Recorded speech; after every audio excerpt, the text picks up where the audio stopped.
জাতীয় নির্বাচন নিয়ে সিএসি এএমএম নাসির উদ্দিনের সঙ্গে বৈঠক করেছেন বিএনপির প্রতিনিধি দল। সেখানে আছেন সহকর্মী কাউসার চৌধুরী কুমু। সরাসরি যাচ্ছি তার কাছে।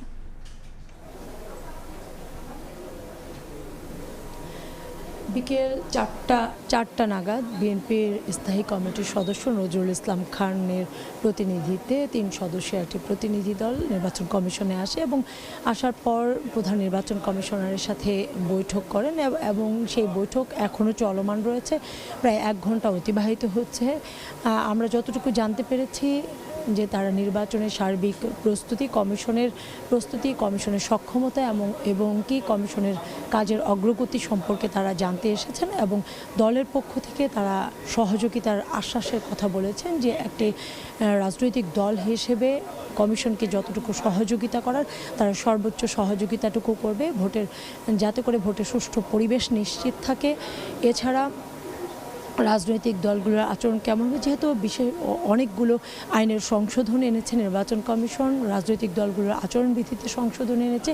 তো সার্বিক পরিস্থিতি মিলিয়ে একটি বৃহত্তর দল হিসেবে তারা কমিশনের কাছে জানতে চেয়েছে, যেহেতু সরকারও ফেব্রুয়ারির প্রথমার্ধেই ভোটের কথা বলেছে। সেই ক্ষেত্রে কমিশনের প্রস্তুতি সম্পর্কে তারা সার্বিক বিষয় জানার চেষ্টা করেছে এবং এর আগেও কিন্তু বিভিন্ন দল নির্বাচন কমিশনে এসেছে এবং সিএসির সাথে একে বৈঠক করেছে। ইতোমধ্যে নতুন দলগুলোর নিবন্ধনের জন্য কার্যক্রম চলমান রয়েছে, বিদেশি পর্যবেক্ষকদের কার্যক্রম চলমান রয়েছে নির্বাচনে, অর্থাৎ নির্বাচনে কেনাকাটা থেকে শুরু করে এবং প্রবাসী ভোটারদের, বিশেষ করে এবার সবাই যেহেতু চাচ্ছে সকলে, সরকার সহ সকলে, যে প্রবাসী ভোটারদের ভোটের আওতায় আনতে, সেই প্রক্রিয়াও কিন্তু চলমান রয়েছে কমিশনের। সার্বিক প্রস্তুতি নিয়েই কমিশনের কাছে তথ্য জানতে চেয়েছে। আমাদের আসলে কিছুক্ষণ অপেক্ষা করতে হবে, বৈঠক শেষে জানা যাবে যে কমিশনের কাছে আসলে দলটির কি বার্তা রয়েছে এবং প্রধান নির্বাচন কমিশনার তাদেরকে কি আশ্বস্ত করেছে নির্বাচনের বিষয়ে।